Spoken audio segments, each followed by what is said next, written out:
कांग्रेस अध्यक्ष मल्लिकार्जुन खड़गे ने सोमवार को रायपुर में कांग्रेस की एक महासभा में कहा कि भारतीय जनता पार्टी के संविधान में भी पंथ निरपेक्षता और समाजवाद का उल्लेख है, जबकि उसकी मातृ संस्था राष्ट्रीय स्वयंसेवक संघ इन मूल्यों को हटाने की बात करती रही है।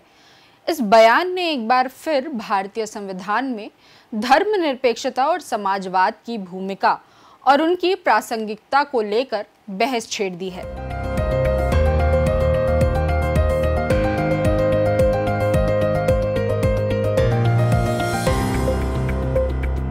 नमस्कार, खबरों की खबर में आपका स्वागत है। रायपुर में कांग्रेस पार्टी के अध्यक्ष मल्लिकार्जुन खड़गे ने असल में भारतीय जनता पार्टी के सिद्धांतों को लेकर ही सीधे सीधे निशाना साधा। अभी पिछले सप्ताह ही आरएसएस के महासचिव दत्तात्रेय होसबाले ने इन दोनों शब्दों को लेकर आपत्ति जताई थी। हम सब लोगों को मालूम है सेक्युलरिज्म और सोशलिज्म के वो प्रस्तावना में नहीं थे। पहले प्रियम्बल शाश्वत रूप से है। क्या सोशलिज्म के विचार आइडियोलॉजी के नाते क्या शाश्वत है भारत के लिए? सेक्युलरिज्म का शब्द भारत संविधान में नहीं था, प्रस्तावना में जोड़ा है। विचार में होंगे सेक्युलरिज्म के, बाकी गवर्नमेंट पॉलिसीज में है, स्टेट पॉलिसी में है, वो अलग बात है। तो इन दो शब्दों को प्रस्तावना में जोड़ा, बाद में इसको निकालने के प्रयत्न हुआ नहीं है।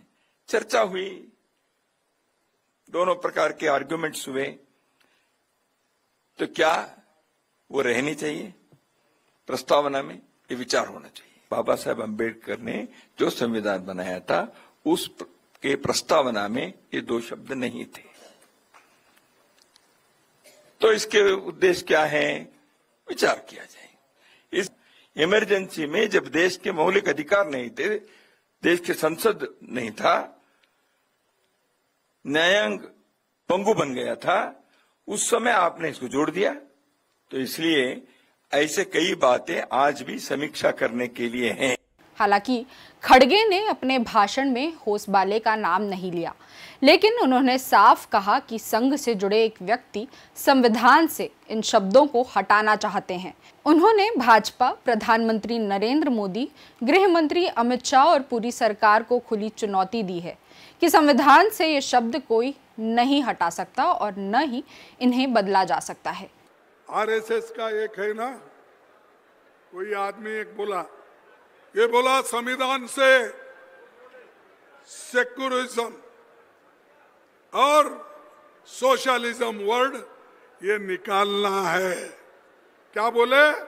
सेक्युलरिज्म एंड सोशलिज्म वर्ड पहले नहीं था, हम निकालेंगे। ठीक है भाई, निकालने वाले मेरे बहादुर दोस्तों, तुम्हारी ये जो संविधान का नियम है तुम्हारे पार्टी का, जरा अच्छा दिखाता हूं। ये बीजेपी पार्टी का संविधान है, 1980 में बना हुआ है। इसमें क्या लिखा है उन्होंने? अपने पार्टी के धारा 2 उद्देश्य इनका क्या उद्देश्य है उतना ही पढ़ता हूं मैं। पार्टी विधि द्वारा स्थापित भारत के संविधान तथा समाजवाद, पथ निरपेक्षता और लोकतंत्र के सिद्धांतों के प्रति सच्ची आस्था और निष्ठा रखेंगी तथा भारत की प्रभुसत्ता, एकता और अखंडता को कायम रखेंगे। समाजवाद भी यहाँ आया है, सेक्युलरिज्म भी आया है। ये क्या मेरे बाप ने लिखा है क्या? कौन लिखा है? अरे 1980 में तुमने जब पार्टी स्थापना की उसमें यह लिखा है, और हमको बोलते हो निकालो। अगर हिम्मत है तो निकाल के देखो, पूरा देश खड़े होगा हमारे तरफ। अब आपको बतलाते हैं बीजेपी के संविधान में क्या लिखा है। भाजपा के संविधान की प्रस्तावना के अनुच्छेद 2 में पार्टी का उद्देश्य लिखा गया है। पार्टी का लक्ष्य एक ऐसे लोकतंत्रीय राज्य की स्थापना करना है जिसमें जाति, संप्रदाय अथवा लिंग का भेदभाव किए बिना सभी नागरिकों को राजनीतिक, सामाजिक एवं आर्थिक न्याय, समान अवसर तथा धार्मिक विश्वास एवं अभिव्यक्ति की स्वतंत्रता सुनिश्चित हो सके। पार्टी विधि द्वारा स्थापित भारत के संविधान तथा समाजवाद, पंथ निरपेक्षता और लोकतंत्र के सिद्धांतों के प्रति सच्ची आस्था और निष्ठा रखेगी तथा भारत की प्रभुसत्ता, एकता और अखंडता को कायम रखेगी। भाजपा की निष्ठा क्या होगी, इसका भी उल्लेख इसमें है। भाजपा ने अपनी निष्ठा को लेकर सबसे आरंभ में ही लिखा है, राष्ट्रवाद और राष्ट्रीय एकात्मता, लोकतंत्र, सामाजिक आर्थिक विषयों पर गांधीवादी दृष्टिकोण, जिससे शोषण मुक्त एवं समता युक्त समाज की स्थापना हो सके। यानी पार्टी की निष्ठा में साफ साफ गांधी के रास्ते को अपनाने की बात कही गई है। जब 26 जनवरी 1950 को भारतीय संविधान लागू हुआ, तब उसकी प्रस्तावना में धर्मनिरपेक्षता यानी सेकुलरिज्म और समाजवाद, सोशलिज्म शब्दों का स्पष्ट उल्लेख नहीं था। हालांकि संविधान के विभिन्न अनुच्छेदों जैसे अनुच्छेद 14 समानता का अधिकार, अनुच्छेद 15 धर्म के आधार पर भेदभाव निषिद्ध, अनुच्छेद 25-28 धार्मिक स्वतंत्रता और अनुच्छेद 38 राज्य की सामाजिक न्याय के प्रति प्रतिबद्धता में इन मूल्यों की भावना निहित थी। असल में 1976 में जब देश में आपातकाल लगा था, तब इंदिरा गांधी की सरकार ने संविधान के 42वें संशोधन के जरिए संविधान की प्रस्तावना यानी प्रियम्बल में समाजवादी, सोशलिस्ट और धर्मनिरपेक्ष यानी सेकुलर शब्द जोड़ दिए थे। सरकार ने इसे जरूरी बताया ताकि संविधान में सामाजिक न्याय और धर्मनिरपेक्ष मूल्यों को साफ तौर पर जगह दी जा सके।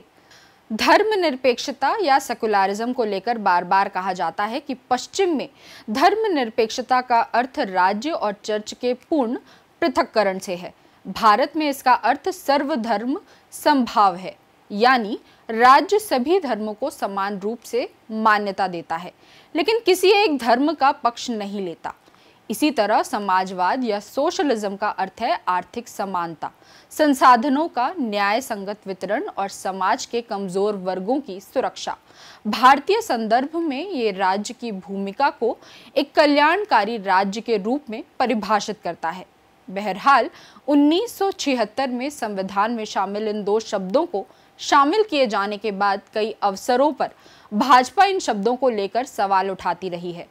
लेकिन ये दिलचस्प है कि 1978 में जब जनता पार्टी की सरकार आई तो उन्होंने कई बदलाव वापस लिए, लेकिन प्रस्तावना को नहीं छुआ। यानी समाजवाद और धर्मनिरपेक्ष शब्द आज भी प्रस्तावना में बने हुए हैं। देश में भाजपा की अटल बिहारी वाजपेयी की सरकार ने भी इन शब्दों को लेकर कोई फेरबदल नहीं किया।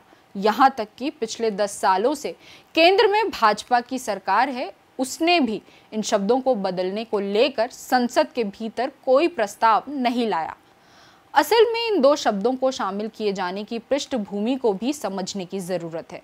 42वें संशोधन द्वारा प्रस्तावना में बदलाव किए जाने से पहले ही 1973 के ऐतिहासिक केशवानंद भारती फैसले में 13 न्यायाधीशों की पीठ ने कहा था कि धर्मनिरपेक्षता संविधान की एक बुनियादी विशेषता है जिसे खत्म नहीं किया जा सकता। केरल के एक मठाधीश स्वामी केशवानंद भारती ने केरल सरकार के भूमि सुधार कानून को चुनौती दी थी, जिससे संविधान के अनुच्छेद 26 धार्मिक संस्थाओं के अधिकार का उल्लंघन होने का दावा किया गया। सुप्रीम कोर्ट की 13 न्यायाधीशों की पीठ ने यह निर्णय दिया कि संसद संविधान में संशोधन कर सकती है, लेकिन संविधान के बुनियादी ढांचे यानी बेसिक स्ट्रक्चर को नहीं बदल सकती। फैसले में कहा गया, राज्य का धर्मनिरपेक्ष चरित्र, जिसके अनुसार राज्य किसी भी नागरिक के साथ केवल धर्म के आधार पर भेदभाव नहीं करेगा, को भी खत्म नहीं किया जा सकता। 1980 में एक अन्य ऐतिहासिक फैसले में मिनर्वा मिल्स बनाम भारत संघ, जिसमें आपातकाल के दौरान किए गए अधिक संवैधानिक संशोधनों पर भी बहस हुई। न्यायालय ने माना कि समाजवाद संविधान निर्माताओं के लिए एक संवैधानिक आदर्श था। फैसले में कहा गया, हमने खुद को एक समाजवादी राज्य बनाने का संकल्प लिया, जिसमें हमारे लोगों को सामाजिक, आर्थिक और राजनीतिक न्याय सुनिश्चित करने का दायित्व था। इसलिए हमने अपने संविधान में भाग 4 को शामिल किया, जिसमें राजनीति के निर्देशक सिद्धांत शामिल हैं जो प्राप्त किए जाने वाले समाजवादी लक्ष्य को निर्दिष्ट करते हैं। इससे भी पहले 1967 में गोलकनाथ बनाम स्टेट में अदालत ने कहा कि संसद मूल अधिकारों को संशोधित नहीं कर सकती क्योंकि वे लोगों के लिए ट्रांसेंडेंटल राइट्स हैं। इस केस ने 1973 के केशवानंद भारती केस की नींव रखी और बुनियादी ढांचे की अवधारणा को जन्म दिया, जिसमें धर्मनिरपेक्षता और समाजवाद शामिल माने गए। 1994 में एस.आर. बोमई बनाम भारत ने 2 कदम आगे बढ़कर सुप्रीम कोर्ट ने कहा कि धर्मनिरपेक्षता भारतीय संविधान का मूल तत्व है।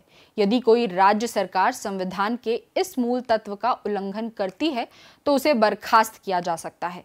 पिछले साल नवंबर 2024 में भारत के तत्कालीन मुख्य न्यायाधीश संजीव खन्ना की अगुवाई वाली 2 न्यायाधीशों की पीठ ने संविधान में धर्मनिरपेक्षता और समाजवाद को जोड़ने को चुनौती देने वाली रिट याचिकाओं को खारिज कर दिया था।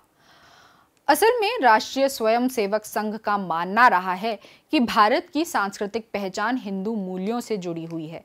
संघ परिवार के कई नेताओं ने धर्मनिरपेक्षता और समाजवाद शब्दों को संविधान से हटाने की वकालत की है।